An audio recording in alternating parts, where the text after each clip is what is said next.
जरा तसव्वुर कीजिए, एक ऐसी सरजमीन जहां भूख सिर्फ एक लफ्ज था, जहां पानी रहमत की तरह बहता था, जहां दरख्तों से फल खुद गिरकर आपकी झोली में आते थे।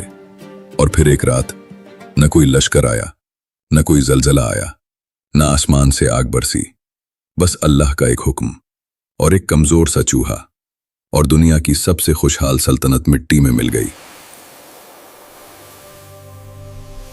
यह है कौम सबा की कहानी। आज से हजारों साल पहले अरब के जुनूबी हिस्से में, आज जहां यमन की सरजमीन है, एक ऐसी कौम आबाद थी जिसे देखकर आंखें खैरा हो जाती थीं।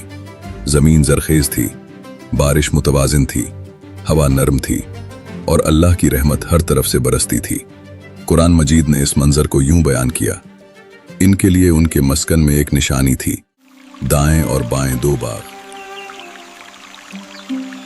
दोस्तों, ये सिर्फ बाग नहीं थे, ये अल्लाह की रहमत का एक जिंदा निजाम था। मुसाफिर वहां से गुजरता और दरख्तों से फल तोड़ लेता, बगैर रुके, बगैर मांगे। किसी को भूख का खौफ न था, कोई मोहताज न था, कोई फाका कश न था। ये दुनिया में जन्नत का एक झलक थी। लेकिन इस सारी खुशहाली का असल राज एक अजीम इंसानी कारनामा था। मारब का बंद, दो पहाड़ों के दरमियान बनाया गया ये डैम उस दौर की इंजीनियरिंग का सबसे बड़ा शाहकार था। बारिश का पानी जमा करता, नहरों के जरिए हर तरफ फैलाता और जमीन को सैराब करता। जिधर पानी पहुंचता उधर सब्जा उगता, जिधर नहर जाती उधर जिंदगी जन्म लेती। कितना बड़ा है और कितना पक्का। आज फिर भरी टोकरी, अल्लाह की दीन है, जितना उठाओ। लोग इस बंद को देखते और फख्र से कहते, देखो साहब, जहां तक नजर जाती है सब मेरा है। ये बंद, ये बाग, ये सल्तनत। और दोस्तों, यही एक जुमला उनके जवाल की पहली ईंट था। इसी कौम सबा में एक वक्त ऐसा भी आया जो तारीख का सबसे रोशन बाब बना।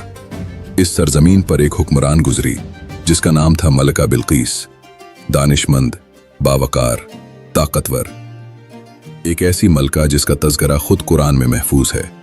हजरत सुलेमान अलैहिस्सलाम के पास उसकी खबर पहुंची, एक छोटे से परिंदे के जरिए, हुदहुद के जरिए। और फिर एक खत भेजा गया, एक दावत दी गई, अल्लाह के आगे झुक जाओ। और दोस्तों, यही वो मेहा था जो मलका बिल्कीस को तारीख में अमर कर गया। उसने तकब्बुर नहीं किया, उसने इनकार नहीं किया, वो आई, समझी और अल्लाह के आगे झुक गई। मैं मलका बिल्कीस आज झुकती हूँ सिर्फ तेरे सामने, ऐ मेरे रब। सोचिए दोस्तों, एक मलका जिसके पास सब कुछ था, तख्त था, ताज था, लश्कर था। उसने सब कुछ छोड़कर सिर्फ एक चीज को अपनाया, सच्चाई को। यह था कौम सबा का रूहानी उरूज।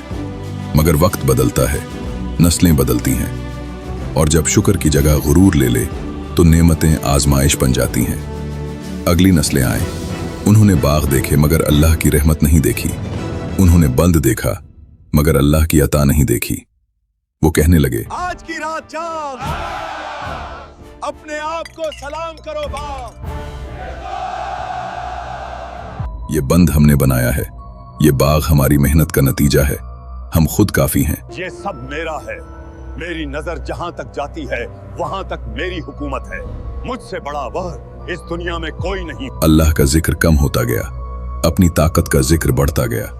ऐ लोगों, ये नेमत अल्लाह की तरफ से है, नाशुक्री मत करो। अल्लाह के नबियों ने समझाया, ये सब तुम्हारा नहीं, ये अता है, और अता वापस भी ली जा सकती है। मगर जवाब में हंसी आई, मजाक उड़ाया गया, नबियों को बाजारों में तन्हा छोड़ दिया गया। और फिर अल्लाह का फैसला आ गया। कुरान फरमाता है, तो जब उन्होंने मुंह मोड़ा, हमने उन पर बंद तोड़ देने वाला सैलाब भेज दिया। सोचिए दोस्तों, अल्लाह ने पहाड़ नहीं हिलाए, आसमान से आग नहीं बरसाई, कोई बड़ा लश्कर नहीं भेजा, बस एक छोटा सा चूहा अल्लाह के हुक्म से बंद की बुनियादों में लग गया। लोगों ने दरार देखी मगर कहा, यह बंद पहाड़ की तरह मजबूत है, कुछ नहीं होगा। फिर वो रात आई, हुआ साकित थी, शहर सो रहा था, चांद चमक रहा था, बंद आखिरी सांस ले रहा था। पहले एक दरार पड़ी, फिर एक आवाज आई, फिर एक जोरदार धमाका। वही पानी जो सदियों से रहमत था, कहर बनकर टूट पड़ा।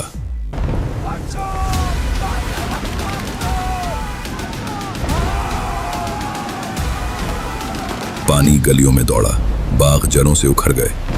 वही बाग जिन पर उन्हें नाज था, जिन पर वो फख्र करते थे, पलक झपकते में बह गए। सोना बहा, महल गिरे, नस्लों की मेहनत एक रात में खाक हो गई। चीखें बुलंद हुईं, हमें बचा लो। अल्लाह तुम्हें इस अजाब से बचा ले, तुम्हें माफ कर दे। मगर दोस्तों, जब अल्लाह का फैसला आ जाए तो कोई बंद, कोई दीवार, कोई लश्कर, कोई दौलत रोक नहीं सकती। वही जमीन जो जन्नत थी वीराना बन गई। बचाओ, बचाओ, अल्लाह हमें बचा ले। सुबह हुई तो कुछ बाकी न था। कुरान ने इस अंजाम को यूं बयान किया, हमने उनके बागों को कड़वे फलों और कांटों में बदल दिया। ये सजा क्यों थी? कुरान खुद जवाब देता है, इसलिए कि उन्होंने नाशुक्री की। दोस्तों, कौम सबा दौलत से तबाह नहीं हुई, गुरूर से तबाह हुई, नाशुक्री से तबाह हुई, अल्लाह को भूल जाने से तबाह हुई। सोचिए, अगर एक चूहा अल्लाह के हुक्म से 1000 साल की सल्तनत गिरा सकता है, तो हम किस चीज़ पर नाज करते हैं? अपनी नौकरी पर, अपने घर पर, अपनी सेहत पर, अपनी ताकत पर। यह कहानी सिर्फ माजी नहीं दोस्तों, ये आज के लिए, आपके लिए, मेरे लिए एक तंबीह है। नेमत अगर शुक्र से जोड़ी हो तो रहमत है, अगर गुरूर से जोड़ी हो तो जवाल। कौम सबा खत्म हो गई, उनके महल मिट्टी में मिल गए, उनके बाग रेत में दब गए। फैसला हमेशा ताकत से नहीं होता, फैसला हमेशा अल्लाह के हुक्म से होता है। अल्लाह हम सबको शुक्रगुजार बंदा बनाए और हमें कौम सबा जैसे अंजाम से महफूज रखे। आमीन। अगर इस वीडियो से आपके ईमान में इजाफा हुआ तो उसे आगे फैलाना सदका जारिया है। लाइक करें, शेयर करें, सब्सक्राइब करें।